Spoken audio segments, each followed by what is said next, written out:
Well, today I'm delighted to be joined by the lovely Louise Lithgow-Dicker from Go HR, an award-winning HR consultancy supporting business owners with practical, straight-talking advice that actually works in the real world. Louise has over 35 years experience in HR and started Go HR back in 2014 after going through several redundancies of her own. Since then, she has built a trusted business helping companies navigate everything from difficult staffing issues to restructures, tribunals, and day-to-day people management, all without the corporate waffle. What really stands out about Louise is that, yes, she absolutely knows her stuff, but she also brings a very human approach. She understands that when business owners are dealing with people problems, it can feel stressful, lonely, and overwhelming. And she's the kind of person who guides you through it calmly, practically, and without judgment. She also believes HR should protect the business as well as support people, and that owners deserve honest, commercially sensible advice that they can actually use. So Louise, it's really lovely to have you here. Welcome to True North Studio. Let's wind all the way back. I don't think I've ever come across anybody when I'm talking about youngsters, when you say, what do you want to do when you grow up? And they've said, I want to work in HR. But that's probably because they don't actually know it exists. At what point did you decide this was a world that you wanted to enter? It's probably fair to say I didn't. So I, from a young age, really loved maths. Now, I know that's a bit of a faux pas and people don't normally say that, but yeah, I absolutely loved maths. And I wanted to be a maths teacher.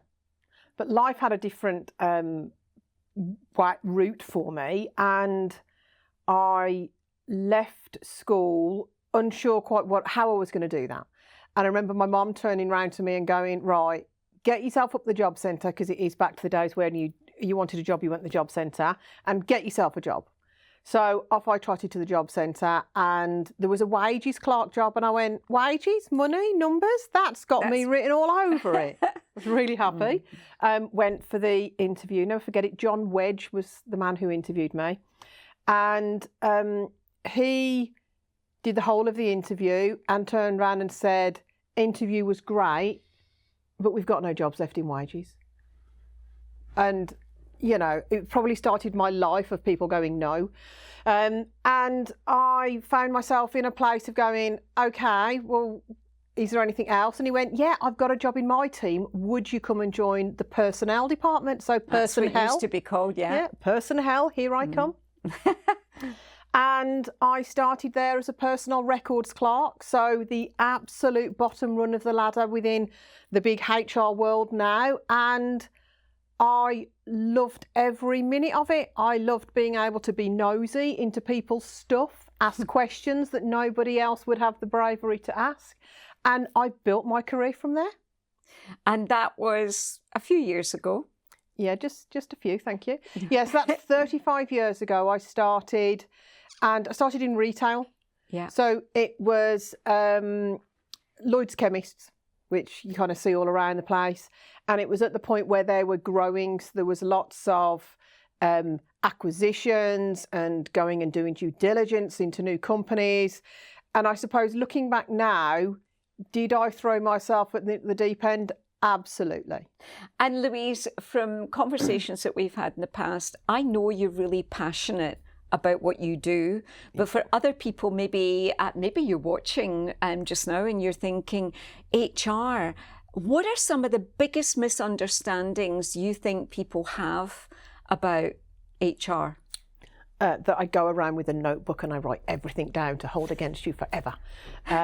Yeah, I've had, when I worked in corporate, Christmas parties that people would go, oh, I'm not talking to you because you're gonna, it's like, what? So not the case. In reality, I see my role there to help businesses to be better. Mm-hmm. So there's so much employment law. So some of the myths that are out there is, one, I'm too small to worry about all of this employment law stuff. It'll never happen to me. The amount of times I have conversations with business owners who go, I've been in business for 25 years. I've never had a problem. There are currently a backlog of open cases, 523,000 Got myself confused on the numbers though, which is not good for someone who likes maths. So over 500,000 live employment tribunal cases that are still going through the system. 71% of those cases are related to businesses that have 50 or less staff. And that would be because, for the reasons that you just said, one of the biggest misunderstandings, and maybe that's you or someone you know, that you've started up a business, you've got a few employees. At what point do people really need to kind of clue into the fact, actually, this is something I need to look into? From the point you take on your first member of staff. Now, in reality, you take on your first member of staff, you don't need somebody like me on a retained basis. You need me to come in and help you and go, here are what you need, here's the steps you need to do, go away, take on your first member of staff. The reality is, though, as you grow, a lot of family businesses go through this. They start as a family, we're all really friendly, and then suddenly we start taking on more people, and then something will happen and somebody doesn't fit. And you'll have one person or a group of people, or, you know, all these different things go on. And the reality is that when I speak to business owners, they go, we didn't think this was ever going to happen to us. Everybody was getting on fine. Everyone was really friendly until they're not. And the sad reality is, and I'm sounding quite bleak about employees, but as a human race, we are opportunists. And if I can find a way to get away with not doing something, so if I can turn up at 10:10, instead of at 9 o'clock, and no one says anything, well, I'm going to do it. I'll have another hour in bed. Why not? And the reality is that a lot of the situations that end up coming to me are business owners going, oh, well, yeah, but they've done that. They've kind of always done that. No, they haven't always done that. The sad reality is the business owners let them do it. And that's a lot of my time is going, I'm not suggesting you have to document every single thing you do in your business. However, you need to document the things that matter. Okay, so say, for example, I've got a small hairdressing business, yeah? And, you know, I've got 3 or 4 girls in the salon with me, and we've all been getting along fine, and everything's tickety-boo, but standards have slipped. I think a lot of people think because it's always, you've let them get away, that there's no way to pull that back round. Now, obviously, if I was to get involved with you, maybe I've just found out, you know, that one of them is expecting a child. I need to think about maternity. I need to think about all sorts of things. Is there a point that we can get to when we've left it too late? Of course there is. So one of my phrases I always say to clients is, just because you've done something wrong in the past doesn't mean you continue to repeat that mistake. So on every situation, you have the opportunity to go, now I'm going to start doing it right. Because if you continue doing it wrong, letting people get away with it, ultimately, as the business owner, you're the one who pays the price for that. So if you don't mind giving up all your evenings and your weekends and any family time, go for your life, carry on doing that. I think this is where we know she's straight talking. I think this is where we'd have mentioned earlier that there'd be no waffle, but I think that's what people want. You know, I was asking you about what people misunderstand about human resources. For me, it's big corporate speak. For me, I just think it's all going to be legal jargon that I'm not going to understand. And it's all kind of like a little bit above my head. But you are really kind of bringing it down to, well, really down to ground level for us. And that comes from wealth of experience, but also a lot of things involved in HR are the laying people off, the redundancies, the letting people go. And you have had experience of that yourself directly. Yeah. How has that affected you in terms of how you now look at other people being put in that position? So thank you for taking me back to one of the most painful times of my life, Anne. That's an absolute You're pleasure. Very welcome, Louise. Yeah, so through my career, I've been made redundant 5 times. And no matter what anybody says about it, that is 5 times being told, it's not you, it's the job. But that's 5 times of you going home that evening and having to tell your family, I've lost my job, my job's going. The worst time, which now I can look back and laugh at, was actually being put at risk of redundancy on my birthday. And the reality was, see, I do laugh about it. I just remember my boss being very, very serious about, right, we're going to do this, we're going to do that. And I just turned around and said, you do know what day it is today, don't you? And he turned around and went, no. And I went, well, thank you for this, but it is actually my birthday. He went ashen white and just felt appalling. So all of those experiences of me going through that has brought me to one conclusion.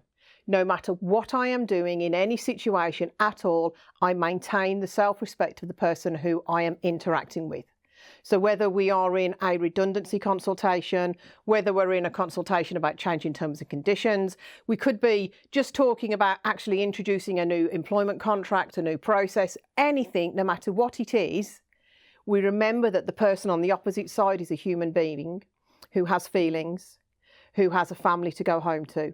So we make sure, and everything that I do, that you said about being straight talking, what is the point of me filling something up with loads of jargon so that employee goes home and goes, I don't really know what happened today, but I've got this letter that says that. So it has to be done in a way that the person gets it. Now, I'm not saying that we dub it down, not at all, but we do it in plain English so that people can understand it. Now, don't get me wrong, I can jargon HR up as much as the best person out there, but it doesn't get me anywhere and it doesn't help the business. So why would I do it? And the other thing as well is that it's interesting that you point out is, yes, you're there for the individuals and you've got to be straight talking with them, but you're also there to protect the businesses as well. Yeah. Let's just talk about, it's two hats you're wearing here, really. You are the kind of the go-between the business and the individuals, really, in many respects. It is. It's a very interesting place to be because I quite often where we've got a client and I will speak to an individual and they'll go, oh yeah, but we know you're just on their side. And I'm completely honest and I go, look, they are paying my bill. So ultimately, let's not hide behind anything here. However, I am going to make sure that legally we do what we need to do. I'm not about cutting corners. I'm not about treating anybody disrespectfully. When I start working with a client, one of the first questions I ever ask is, what's your desired outcome? And you might go, well, what? Why would you ask that? So the reason for that is that in any situation, as you can imagine, there are lots of different ways that we can go with it. But if I'm dealing with a business owner, with a small business, with potentially 20 members of staff, one person not performing can be absolutely catastrophic for them. So therefore, my question of what's your desired outcome is so I can understand from that business owner's viewpoint, are you prepared to put a full training program in place to help that person to get to where they need to get to? Have you already done that? So we're now on to the, no, we need to go formal. Or are we at the point now where it's actually, I've tried this, I've tried this, I've tried this, I've tried this, I've tried this. And that's when I normally step in and go, well, if we've done all of those things, the only place that you can go for now is to actually move to removing that person from your business. Because the sad reality is it's not nice for the business having somebody who shouldn't be in it. It's not nice for an employee being there. And sometimes the best option for both to save the stress, the trauma, and all of the unhappiness is for an employee and a company to part ways. We spend so much of our life at work, really, for the most part. That's actually quite an insightful point that you've just made. It's not just about what's best for the business, but you might actually be doing the individual a favour as well. Absolutely. Give us some examples, because, it's always good to hear specific examples. It drives the point home. And just as we do that, are there businesses out there that you feel are more likely not to realise they need HR, and maybe you've managed to step in just at the right time? So the types of businesses that work best with us are business owners who are honest and open to going, I know I'm not doing some stuff. I was talking with a potential client the other week who's a franchise owner. So they've got a brand, it's under a franchise, obviously not going to name who. And part of the conversation with them, has been around actually making sure they've got the protect stage. So when we start working with a client, the first thing we do is go, let's protect your business. And again, it's probably back to the HR myths. They believed that if you are on a 0-hour contract, you don't need a contract. And I'm kind of going, right, help me understand why we think that. And again, it is just, unfortunately, that people have got a reality of it based on potentially what other business owners have said, heavens forbid what their accountant has said to them, but it's about them actually taking advice. One of the things I always say is, so funny you say about hairdressers, so I've got a hairdresser who's actually a client, and the hairdressers who we work with were taking lots and lots and lots of advice from an accountant, and lots of really bad advice from an accountant, to the point where there was a purchase of another business that almost went really wrong because they didn't do the due diligence properly and all of that, because it's not the accountant's world. So I always say, I can't cut hair, that's why I'm not a hairdresser. Because the reality is, I know that what I know, what I understand, what I've spent years and years kind of honing my skill on is how to help businesses to stay legally compliant.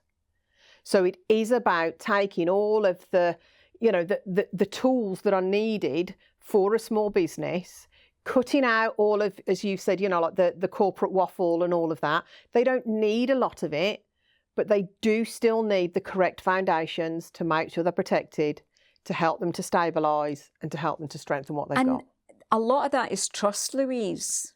A lot of that will come down to who you trust, because at the end of the day, if you are a small business, say you've just got a few employees, or, I mean, how many the bulk of your clients tend to be between what and what? Yeah, so the bulk of our clients are probably between 15 and about 60 employees.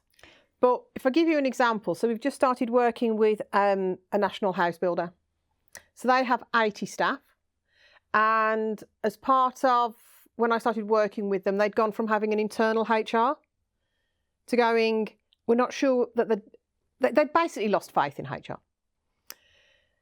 So I go down and I meet this big board of directors, to talk about what it is that I do and how I do HR and all of that. I came out of that meeting and the COO turned around to me and said, Louise, you have completely changed my view of what HR can do. And I'm like, oh, okay, I've done one 1-hour meeting with you. Thank you, I'll take that. Started working with them. After working with them, I would say for about 3 weeks, they suddenly decided that they're now going to do a massive restructuring program, and they're going to redesign, change their strategic direction, change lots of, ins and outs of their business. And I'm like, oh, okay, we're just getting used to how you operate and how you work. So thanks for that. We've now successfully gone through that whole program. We have resulted in over 20 roles being removed from the business. When you say 20 roles removed from the business, is that 20 redundancies? It ended up being about 25. Right, wow. We've had to do formal consultation. So we had to elect reps, go through formal consultation, go through training the managers how to do the consultation process, guiding them through the collective process, doing all of that. And I am so proud to say we've had 0 appeals. So that's where somebody can go, I don't think I've been selected fairly. 0. We've had 0 tribunal claims. So that's somebody going above that and going, actually, you've treated me wrong. 0. And now the same CEO who said you've completely changed how I think about it is now referring to the service that we provided to his whole business as transformational. I mean, that's quite an accolade, isn't it? That's quite a testimonial in terms of, going in for an hour's meeting and then being brought on board and creating all those changes, but with minimum repercussions. Yeah. And I think that, and just going back to that, in terms of if somebody is, they've got their business or whatever it is, they've got several employees or 20, 30, whatever, and they're in a tribunal case, is that too late for you to get involved in that? No. So talk us through that process. Yeah, so I've recently had somebody come to us because they've got exactly that. They've got a tribunal case. Now, normally when somebody wants to lodge a tribunal, they will go to ACAS, they'll fill in a form with ACAS, ACAS then do early conciliation. However, in this situation, the employee who's claiming it had put the wrong company name and the wrong address, so it's gone all over the place. We're now at a point where the collective consultation time has stopped. So there is no more conversation happening for that because that's gone through early conciliation. We've then now got the formal tribunal papers, and he's, again, spoke to somebody who's used me and gone, oh my God, Louise can help you quick. Phone me up going, oh my God, what do I do? What do I do? And I've gone, okay. So I've now taken that from him. I am dealing with the conversations with ACAS. I am supporting him with doing the response to go to the tribunal on the claim that's actually there. It's fair to say his comments to me were, I have no idea what to do on this. He was a classic, I've been in business 25 years and I've never had anything like this, and what do I do, what do I do? And now he is having to have minimal input because we will have that conversation. I can have a conversation with ACAS because I understand the language. Yeah. So when we talk about the plain talking, that's me talking to a business owner. Me talking to ACAS, I can talk the language. Gosh, so we can have that bilingual conversation as well, Louise. I know. It's just amazing. And a Brummie as well. But no, seriously, this is so important, because I would imagine there's a lot of people out there and a lot of small businesses out there that don't really know that they need you in their lives, that they just think they'll muddle. I mean, tell me if I'm wrong, but do you find a lot of people muddle along until they've got a problem? Isn't that the case in life with most things? Yes, it is. So most people get in touch with us because something has landed, a big hot potato has landed and they don't know what to do with it. And once they start working with us, so we did an exercise a couple of years ago where I went around to clients to ask them to do a video testimonial. And one of the common themes through that was, we wish we'd started working with you earlier. We wish we'd put the foundations in earlier.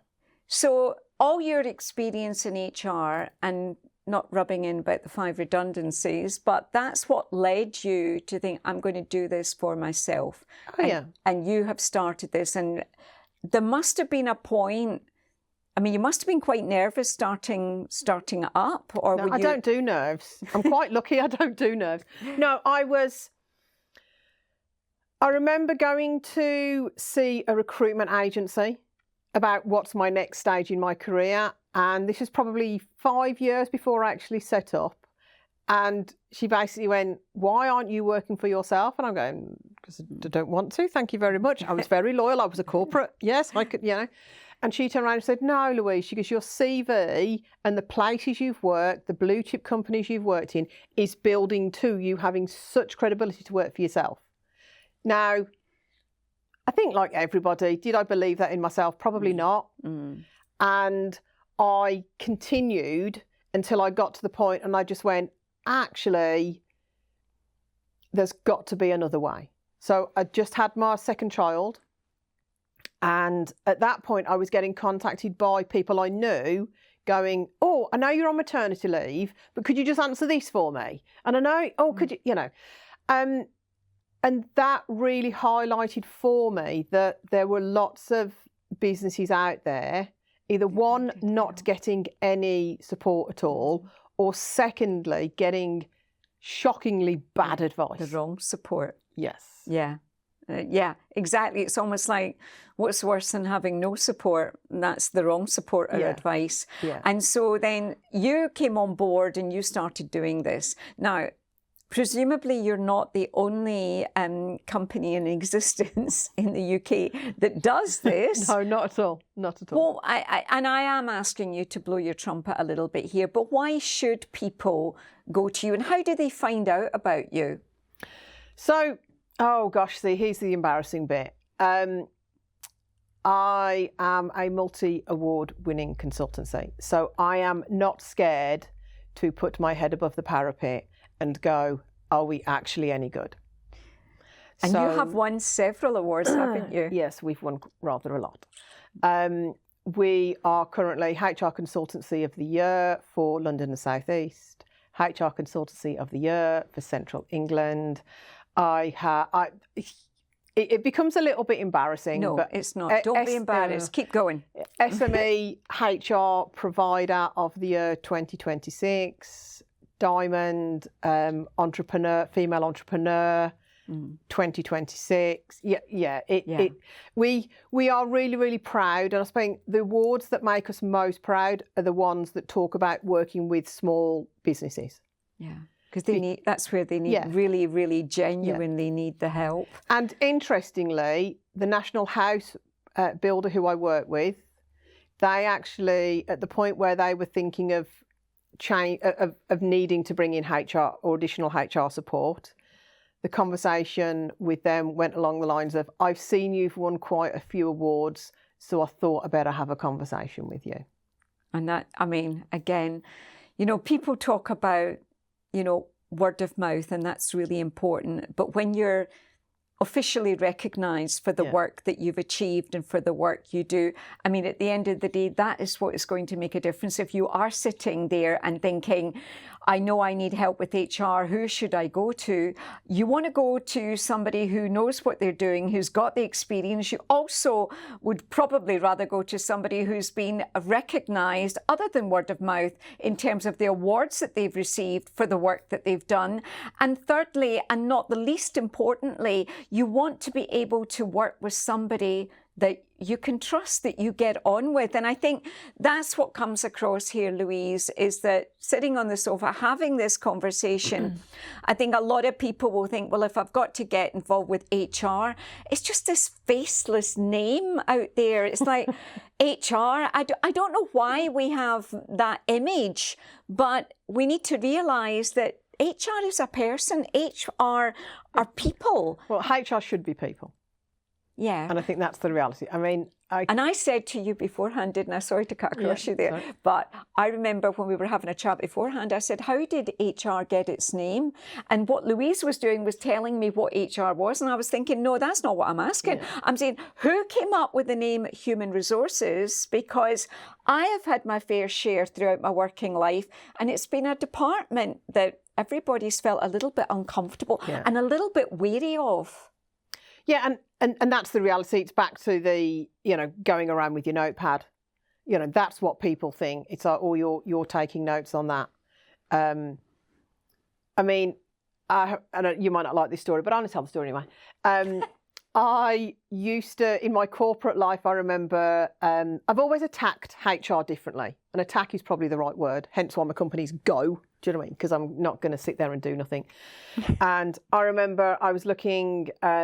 after I was working in Scotland, and I was in North Scotland, and I was up in Aberdeen, and it took me days to get there, kind of thing. But I'd get up there and I'd see all the team up there. And I remember the one time, one of the guys came in to me and said, "Oh, Louise, why are you here?" And I went, "What do you mean?"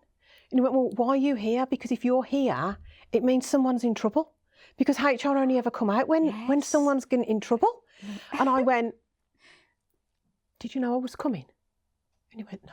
And I went, "Well, if I was you, I'd turn around, get your bottom on a seat and get your head down, because it's obviously not you I've come to sack today, is it?" And off he went. And just on that, I remember also saying to you, and this is a little bit tongue-in-cheek, but tell me what, I asked you, in simple terms, I asked Louise, what is it that you do? And you said? So, I work with business owners to sack the people who should not be in their business legally. But we joke about that, but that's actually very reassuring. I would imagine there's a lot of people's shoulders drop when they hear that, because it's almost like you're taking the problem and you're dealing with it. The reality is, if a business has got somebody who is not adding value, if they're a team of 4, 25% of your workforce isn't doing it. Yeah. There are two things that we expect of every single person who signs an employment contract. One is you turn up. Fairly simple, turn up. The second one is you do the job you're employed to do. So if they're not turning up and they're not doing the job they're supposed to do, what are you doing? Now, if they are turning up and they're doing the job that you employ them to do, anything more is a bonus. Yeah. Because all you actually want, and all I hear off every single business owner is, I wish they would turn up and just do their job. So as a minimum, that's what your staff should be doing. Yeah. Our support helps you to go, how do we get more out of people? How do we engage them more? How do we encourage them to do more? How do we give them more clarity? And just on that, how do you do that? What type of things would you introduce? I know it will obviously depend on the type of business and the size of the business, but give us some examples of what you would do. Do you know, it's really, really simple steps. So it's back to this one of protecting. So if I'm not performing in my job, it's because I'm opportunist and I can get away with it. So if you've got job descriptions that were written 15 years ago, the job isn't what it was 15 years ago. And unfortunately, you do have a situation where people will still go, that's not in my job description, I'm not doing that. Now, it's crazy, but that does happen. So in reality, for me, it's about engaging with your staff. I'm not saying write a job description and ram it down someone's throat. You know, we're not in the dark ages. But it's about working in partnership with your employees to go, right, if this is the job that I see, these are the key things, these are the key outputs. Don't ever focus on the inputs, focus on the outputs. What is it they actually deliver? And then you encourage them to grow in that role. A lot of the ideas within an organisation come more from your employees rather than the person at the top going, right, let me put my thinking hat on, decide what we're going to do today. No, we all work together as a business and we take it forward. So we start with a really simple one of, have you got job descriptions? Do people understand the expectations? Is that the very first thing you do? Oh my God, yeah. I mean, you have your contract and all of that, but I kind of take that for given. That's got to happen. But for me, the next thing is about what's the job description, because if we haven't got a job description, and it could just be a one-pager with a couple of lines on it, it doesn't really matter as long as there's something, because how do we manage your performance if we don't know what it is? How do we manage a restructure if we don't know what the roles are? Yeah. How do we manage anything in our business? How can the employee do their job? Yeah, how do you do appraisals? How do you manage performance? How do you do the probationary? All of these things are fundamental on what is the job that I actually require you to do. Because I need you to turn up, but turning up and doing what you feel like isn't actually a fat lot of use to me. But you turning up and you doing the job that I need you to deliver, that you've agreed to do. Yeah. That's where it all goes forward from. And that's when, if things are breaking down, that's your first port of call then, isn't it? Yeah. Really, for both. Yeah. It's like... But equally, it leads on to, I can now have a conversation with you about training, because I can have a conversation with you that says, okay, let's look at the skills you've got now and the skills we need you to have for the future. How do I help you to go on that journey? And do you want to go on that journey? I mean, I've got a client who's worked with me for over 10 years. And they started working with me 10 years ago because they had a very secure employee base, but they were concerned that people were going to start to get bored. So the whole of my time with them has pretty much been about how do we increase employee engagement? How do we do job enrichment?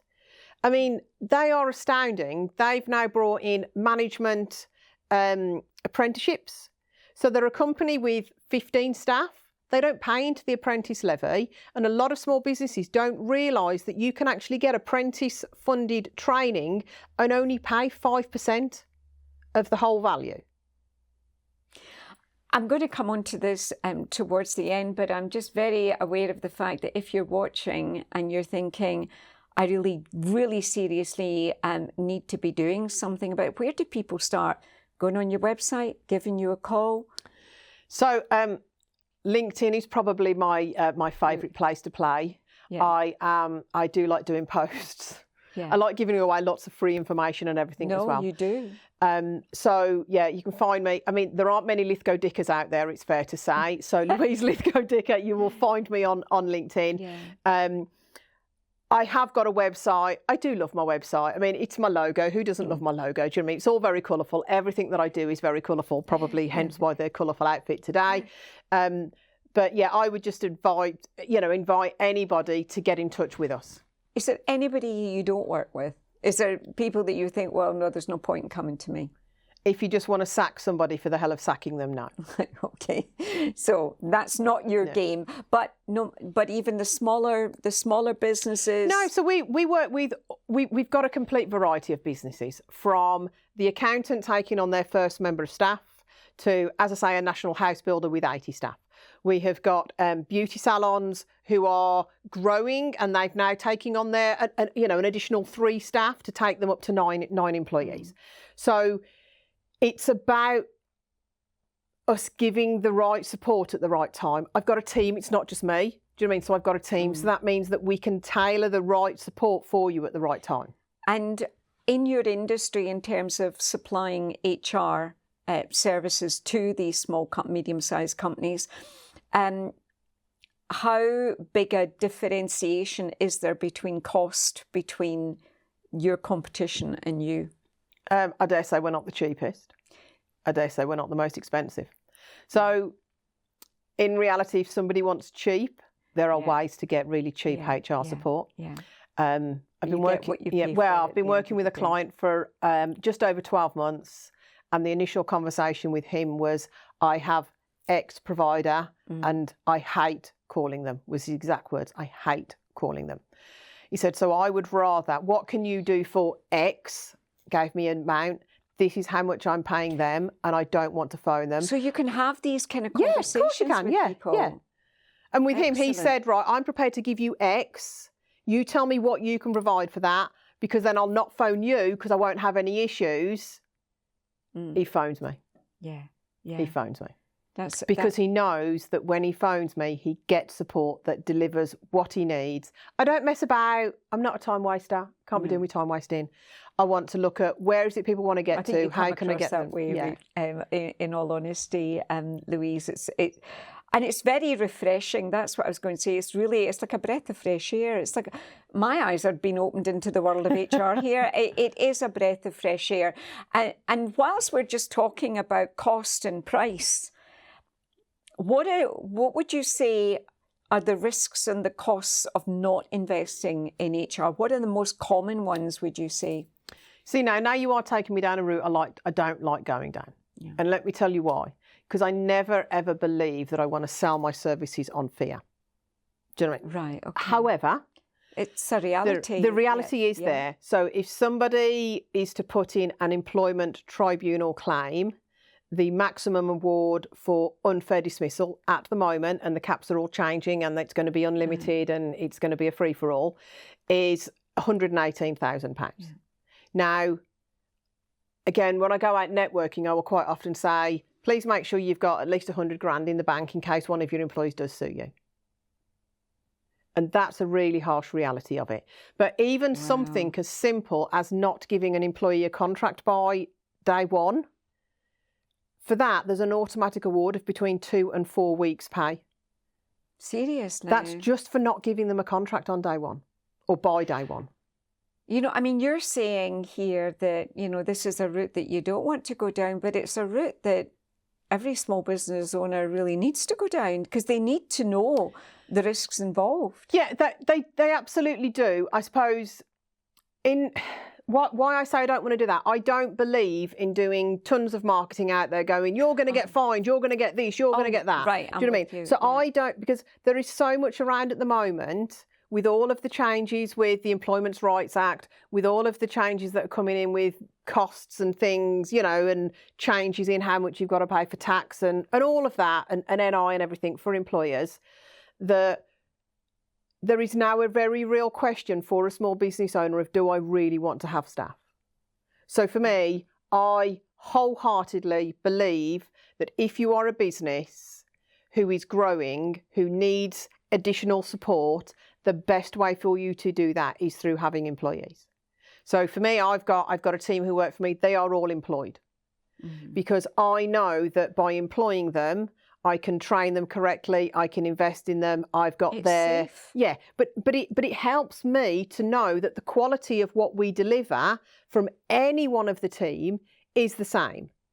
So therefore, having employees, you know, in my eyes, is absolutely the way to go with it. Because if I invest in them, they invest in me and my business. So they do that. The reality is most business owners become accidental employers. And the reason is that they start a business because they are technically good at something. Then they get up to capacity and they now need another pair of hands. Yeah. They take on another pair of hands without thinking they are now an employer. Gosh, that's so true, isn't it? Because they just think, I need help. I'll get help. And again, maybe that is something that you've been recently involved in. You have started a small business and it's been going really well. And then you actually get excited because you think, okay, if I had another pair of hands or another 2 pair of hands, that would help me free up time to do X, Y, Z.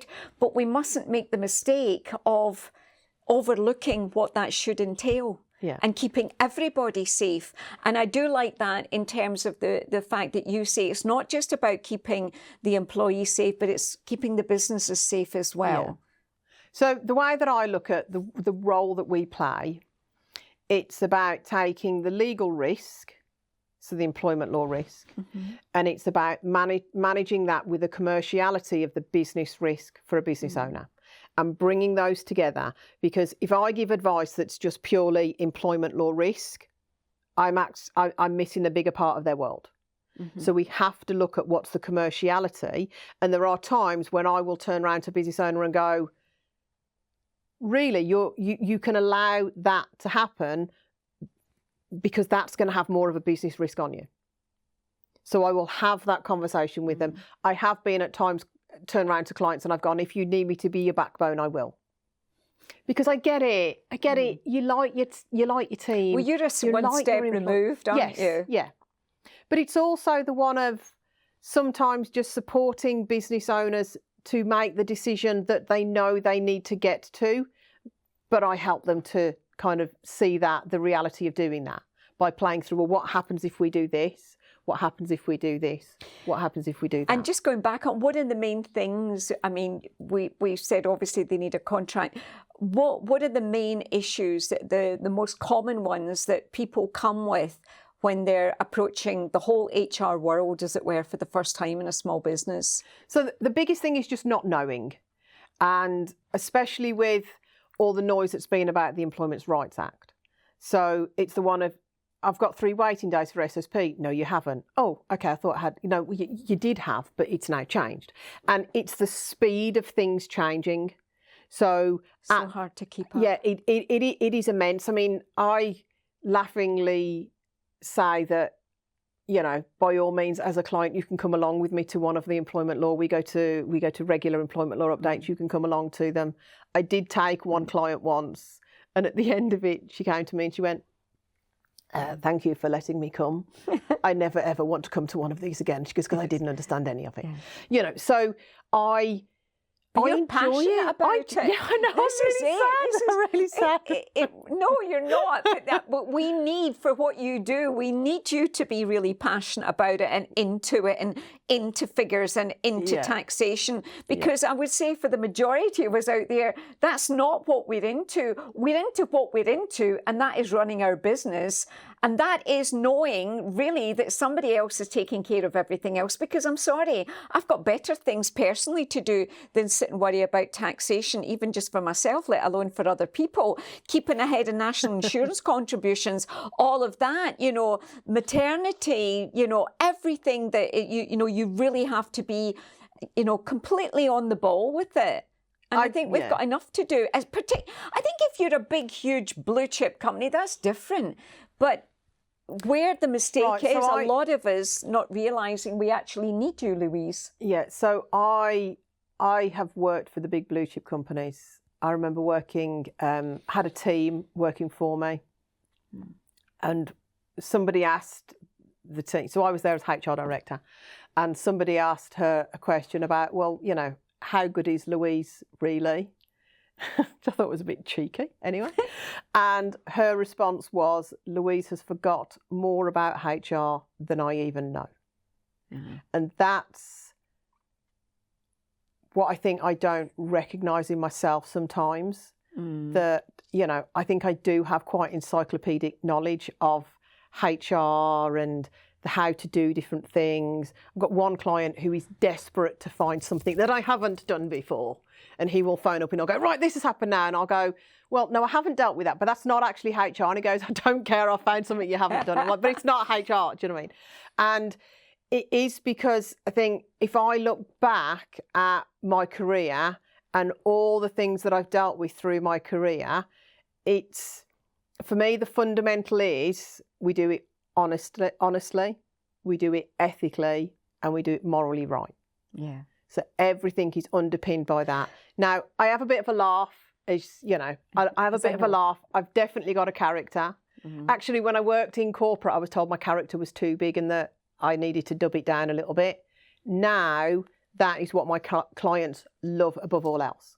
Well, I mean, I just knew that bringing you on to talk about HR, I would have thought, if I didn't know you, Louise, I would have thought, HR, you know, that is, it's going to be a bit like watching or listening to paint drying. Not that paint drying makes a sound, but you know where I'm coming from here. But I remember, which is why I really appreciate you coming on to True North. I remember several conversations. You brought this subject alive. You made it come alive. And also what you do is you articulate beautifully how much we all need this. Now, from, again, not bringing it up again, but all of those redundancies to you deciding to do this for yourself, there must have been a point where you thought, this is it, I'm nailing it. I have so made the right decision in doing HR for myself. Now you're looking at me thinking, I can't remember, but I'd love to know at what point, because there will have been a point that you've thought, this is really working. This is really going the route that I wanted to take. People are getting it. People are getting me. People are choosing me. And this would have been before any of the awards. Oh, God, yeah. So the awards only started back in 2025. And that was, I've invested a lot to try and raise my brand. And one of the things that was brought out with that was actually you need to start going for awards. So I go for awards. It's fair to say I'm not really externally referenced, I'm internally referenced. So the internal referencing for me is about going, actually, do I, hand on heart, believe that I am giving good value? Can I sleep at night with the offering that I have for my clients? And I think the point where I went, oh my God, this is working, was probably very quickly after me starting. So as I say, I started the business when I just had my second child. And to, again, do another HR myth, you can make people redundant when they're on maternity leave. It happened to me. And I decided that I would work part-time. And I would only do part-time because I wanted to be, you know, this mother character and be wonderful and all of that. And obviously I achieved that anyway. What do we worry about that? That was a done deal, Louise. Exactly. Only ask my children, they'll back that up.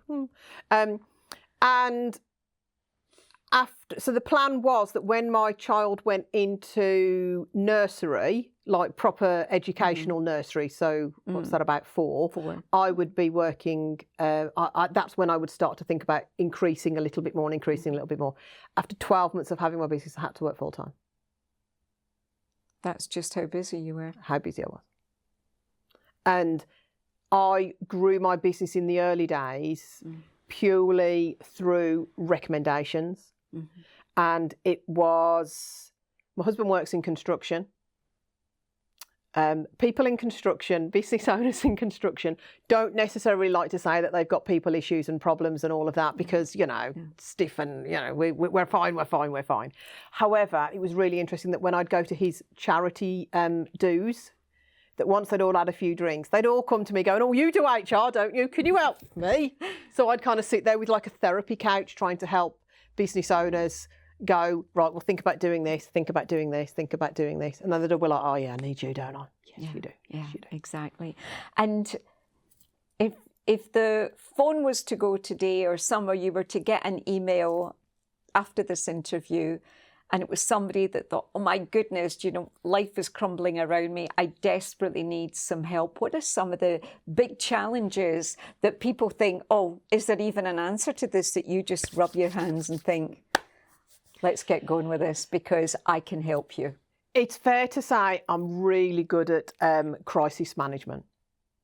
So when the proverbial is hitting the fan, yeah, I am there, and I can I suppose it's probably a bit of a switch. So I am really passionate about what I do. I do everything at 100 miles an hour. I am full on. I am, you know, go.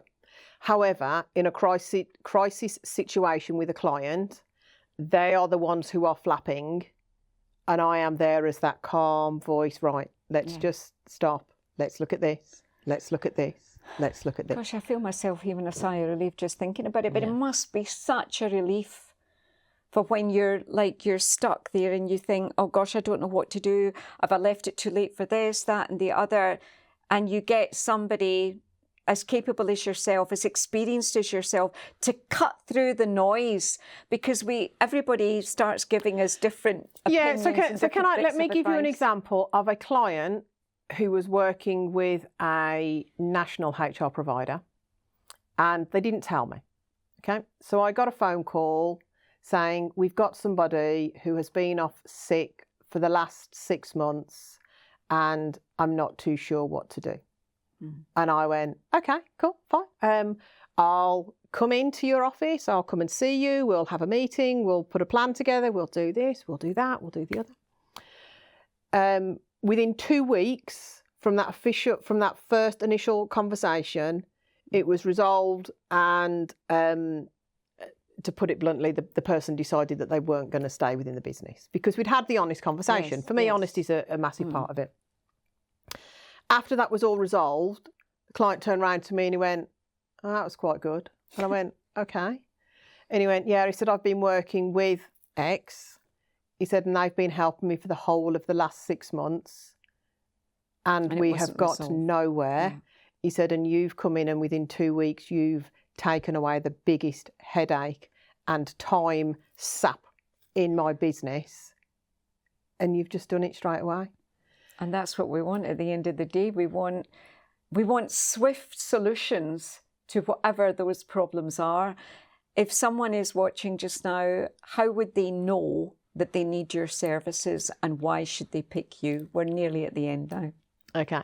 It's fair to say if you're a business owner and you haven't got HR support, you need to get HR support. Now, maybe I'm not the right person for you because maybe I'm a little bit too in your face. But actually, if you like my style, you like the way I talk, you like the frankness that I will answer you, just get in touch. It's only a conversation. There's nothing that's going to harm you. We don't hold anybody to ransom. I don't want anybody to work with us who isn't ready to do that. But if you think you're ready, just get in touch. Absolutely brilliant. Louise, it's been a total pleasure having you here today and talking all things HR, but without the waffle, and really simplifying it and making us realise that it could end up costing us more, we think, if we don't go down this road. So I really appreciate you coming to True North Studio today. Thank you very much indeed. Hopefully you've enjoyed the programme too. And remember, whether you are just starting, have started a little while, or you're watching this thinking, I just need to find out a bit more, Go HR, she's your go-to. Thank you very much for watching.